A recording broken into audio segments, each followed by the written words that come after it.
నేను Telangana chamber of commerce and industries నుంచి general manager Pankaj Srinivas అని మాట్లాడుతున్నాను. ఇప్పుడు 1st ఫిబ్రవరి రోజు మనకు అమృత్ కాల్ బడ్జెట్ అని మన మినిస్ట్రీ ఆఫ్ ఫైనాన్స్ నుంచి ఎఫ్ఎం మేడం నిర్మలా సీతారామన్ గారు రిలీజ్ చేశారు. దాంట్లో మన టెక్కీ ద్వారా Telangana chamber of commerce and industries analysis ఇప్పుడు చేయబోతున్నాము.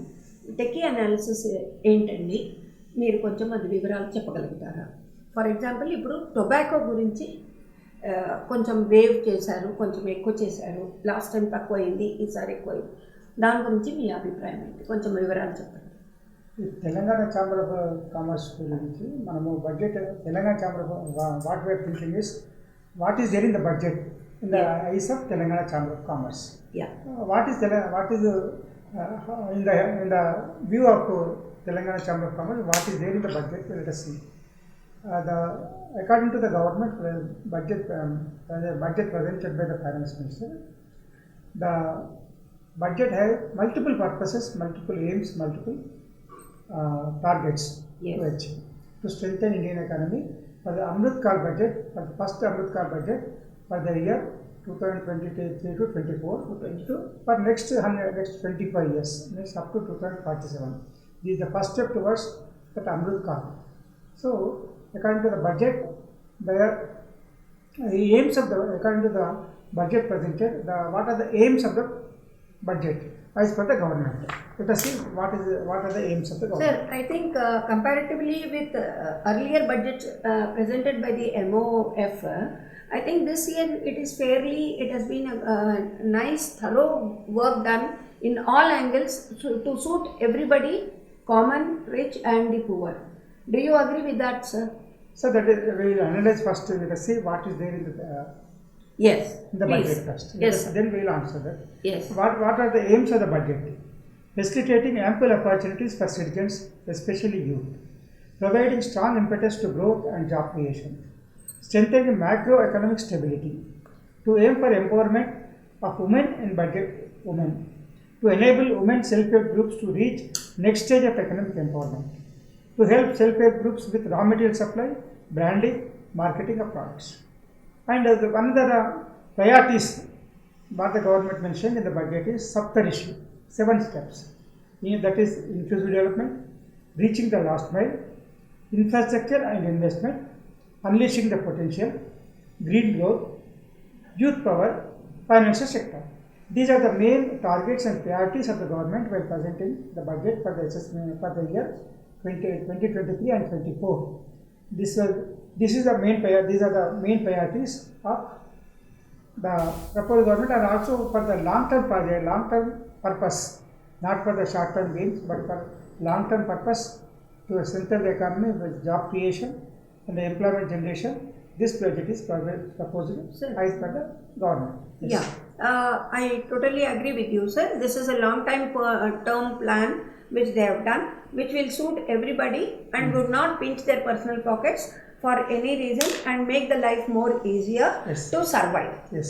I agree. The day-to-day life has been made more simple and comfortable for any common man or any person of Indian citizen. Yes. I agree with you.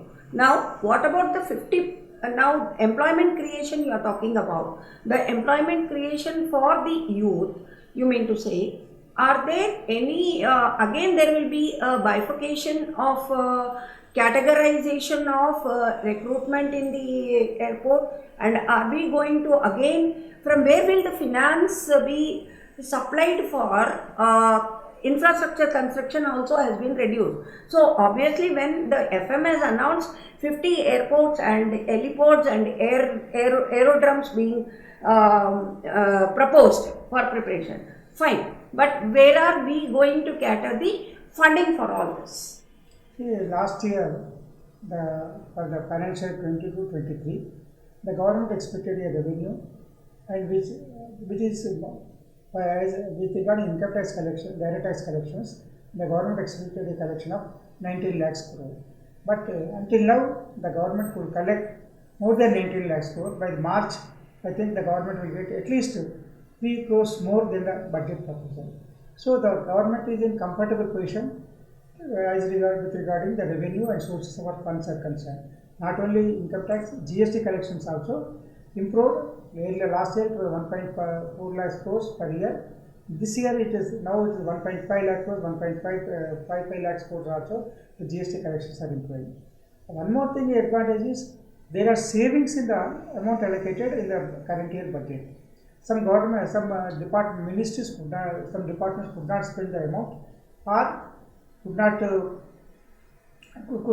Utilize the scattered amount of funding. Or the savings could have been made because of best utilization of funds. For this reason, there was a saving of expenditure nearly to the extent of 80,000 crores for the current year 22-23. Sir, but you are telling there are savings. But was it possible only because of the Prime Minister's Jan Dhan Yojana being introduced to the common man? It is, madam, the expenditure allocated but not spent. That is saving. Fine. As per the budget. But where was the savings coming from? Private savings are Jan Dhan accounts. There are 44 crores accounts are there. And in those accounts, the people save. The people could save around 1.5 lakh crore savings at an average. Means that 1.5 lakh crores savings are, we should salute the people who are having Jan Dhan accounts and who could save the amount with even meager amount income. This is the strength of Indian economy. Even small people also could save money. This is the Indian strength of Indian economy. That amount is used for investment for the projects, and that is the best. Means they are if the soldiers are working on the border, they are protecting the economy. These people who are inside the country, they are saving means they are working as inside army, economic army for the country. Fine. I thank you, sir, for briefing this. Now I would like to ask you, what is the proposed increase rebate has been made in new tax regime? In the new tax regime, earlier the basic exemption was 2.5 lakhs. It is the old tax regime. New tax regime was same 2.5 lakhs, but up to 5 lakhs there was no. There was tax rebate if the income is less than 5 lakhs. But I was told, I could hear, sir, FM ma'am declaring increase from 5% to 7% in annual income. This year, the new tax regime was introduced 2 years back. Those who are having, especially this is more useful for senior citizens who doesn't have insurance policies, housing loans, education loans, insurance savings. And for all these people, they were forced to pay high tax to encourage savings and to make them pay less tax. The government has introduced new tax regime in the 2020, 3 years back. What about the middle class families, sir? For middle class families, the savings, the basic exemption was earlier it was 5 lakhs tax exemption. Now it is increased to 7 lakhs for new tax regime.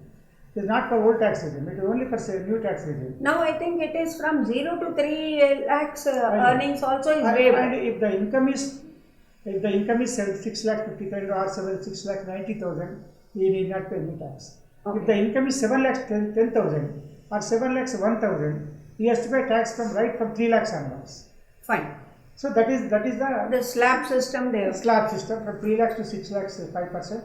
And 6 lakhs to 9 lakhs 10%, like that is the increase. Sir, above 15 lakhs people who are there in that bracket, 30% of tax has been implied on them. Yes. So when 30% of tax is implied, so will they be able to meet that 30%? Is it going to be again defaulter to be found in that also, sir? No. What are the possibilities? Everybody who is earning more than 15 lakhs, they has to pay tax at the rate of 30%. Fine. And there is no way to escape from the tax because the annual information reporting system is there. That is incorporated from last year onwards. Entire financial data of every person who is having PAN card or he doesn't have Aadhaar card, he doesn't have PAN card but Aadhaar card also there. Every person's transaction 360 degrees, all his transactions are tracked, are traced in the portal, income tax portal. That is the annual information report. Everything, even if you purchase Zomato, Swiggy, credit card, debit card, anything, it will come to the account of the transaction. Yes, sir. And now, when we talk about 45,000 his or her income, the individual need to pay 5% of tax. Fine, I agree with you. That is income tax. What about the professional tax that the employers are deducting from? Professional tax is different. Professional tax is levied by state government. That will be collected by the state government only. It is not in the purview of GST. It is not in the purview of central government. Yes, sir. But when it is a central government 5% policy, why not that can be 2.5% state and 2.5% central? So that the professional also is covered in that. It is not the part of GST. It is professional tax is different, and that is exclusively leviable by the state government only. Fine. I'll tell you one thing about the income tax. The income tax provisions in the budget. There is no changes in the old tax regime. New tax regime to become default tax regime. However, the citizens can opt for old tax regime also. Okay.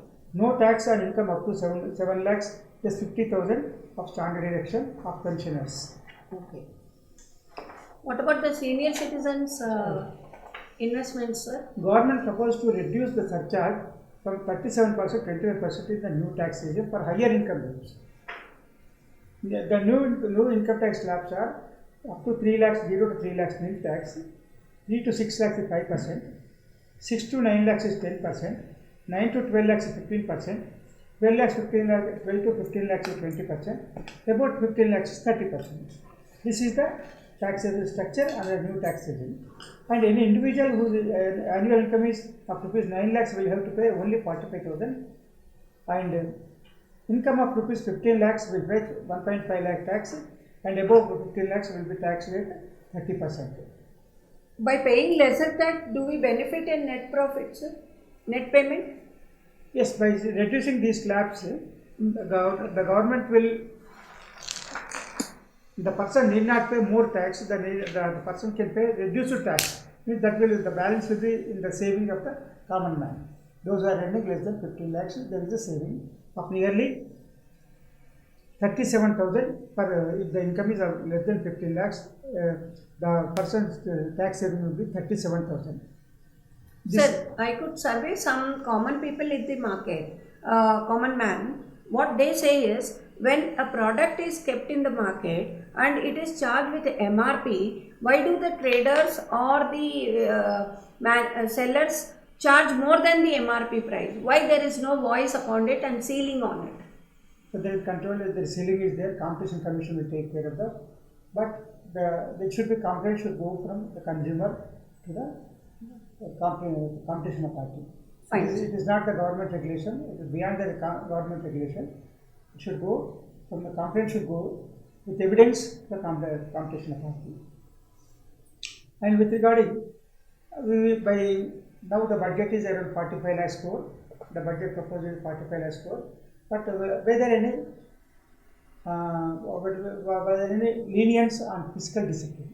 Sir, what about the women sectors who are working for the kitchen, who are into the, we have got Pradhan Mantri's this Ujjwala being introduced.